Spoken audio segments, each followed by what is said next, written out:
Hello again, Brian here, and I wanted to come back to you and talk some more in detail about various areas of my journey. I thought I'd do a bit of focus tonight, because it's dark, that's why there's a light on the camera, on the university experience. And look, it was lots of fun in lots of ways, but there were plenty of times when I just was having grave doubts about the whole project. I remember we had this rather hilarious, I'm pretty sure she was German, and it was a compulsory prerequisite in the first year in the undergraduate program doing statistics. And I remember her coming into a lecture room of probably some 300 or 500 students. It was full, one of the big rooms, and she was extolling the virtues of this statistics program, which was basic stats, and she said, "This program that you're going to do is a magnificent program of statistics, and you're going to love it." And I was very amused, because I thought a majority of people here couldn't care less. They're only here because they have to be. Anyway, to my surprise, I passed it because I was never feeling very strong in maths. However, the maths alphabet for me, I was quite weak, and chemistry was my nemesis. I remember doing one of the first labs, and we had to do a titration and calculate what the percentages and values, etc. And I didn't even know how to use the calculator. It was just dreadful, and the supervisor was looking at me in a very perplexed way. As like, how the hell did this elderly prick get in here? So, those moments are where you somehow find some resources to carry on. And I did sort of bumble through Chem 102, and I say bumble in a very generous way, because I had a rather unequivocal fail, and wasn't just F, it was sort of F minus some more. And I went to see the lecturer, and I said, so what was the final number? And he leaned across and got my paper, and he said, well, we actually couldn't do anything about it because you got 26 out of 100. Not to worry. I then enrolled for Chem 101 in the second semester, which meant I sort of was then a year behind because I couldn't follow on with the follow-on program. And that was a more fundamental, more basic chemistry program. And that was external, so in those days yellow envelopes came in the post, and you filled them in and send them back. That was your coursework, and I think we had 3 weekend labs. And to my shock and surprise, I got a high distinction and a letter from the Dean of Chemistry saying, would I like to be a chemist full time? And I thought, well, that was just, the gods were on my side on the day. So as we worked through the program, there were various things that really I felt good about as we moved along. I was very lucky working for Sue Ellen, because that gave me a real world understanding of where I was going. But there were plenty of times where I really was in that sort of blues of why bother.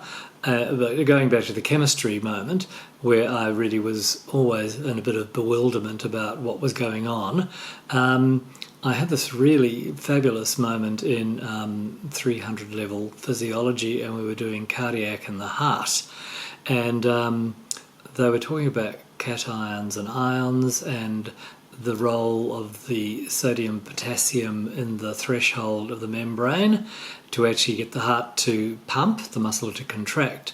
And I was rather excited because I actually knew exactly what they were talking about. And I guess that's the concept, that if you're exposed to stuff continuously and long enough, that it becomes part of your dialogue and vocabulary, and you don't have to keep going back and looking at the reference book in the same way that you can touch type if you practice enough. Your brain puts it into the operating system without a constant need to go back and look at the direction book. So those moments are where you suddenly have a highlight and you really feel that you've made progress.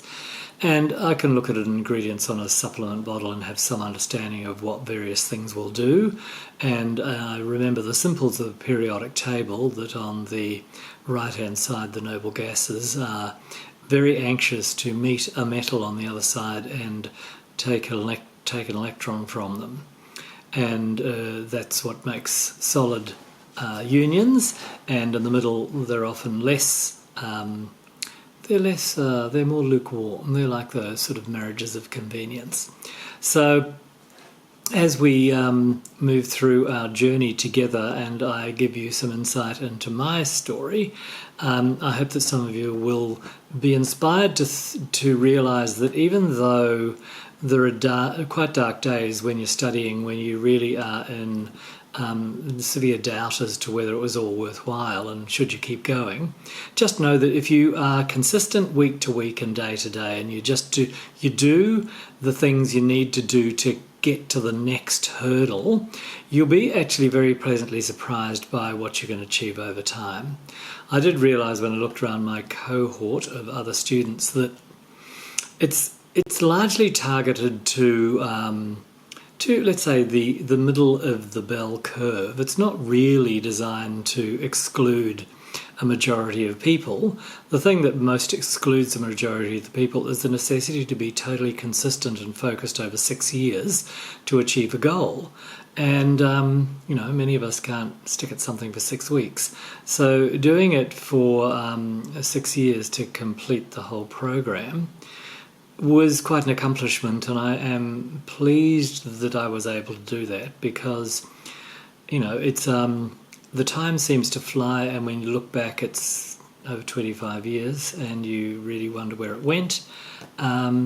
Yet it was just quite amazing experience, a lot of fun, and really worth the effort, because now I can, as I did today, walk in and out of rooms with clients, and everyone is having a positive improvement in their status. Now, they may all not reach the total goals that they set out to reach. They will reach them over time if they're persistent and consistent, and some things take much longer for the physiology to change than others. So, the journey is a series of micro journeys, and each of them creates squeeze points where you really are just in grave doubt about the whole project.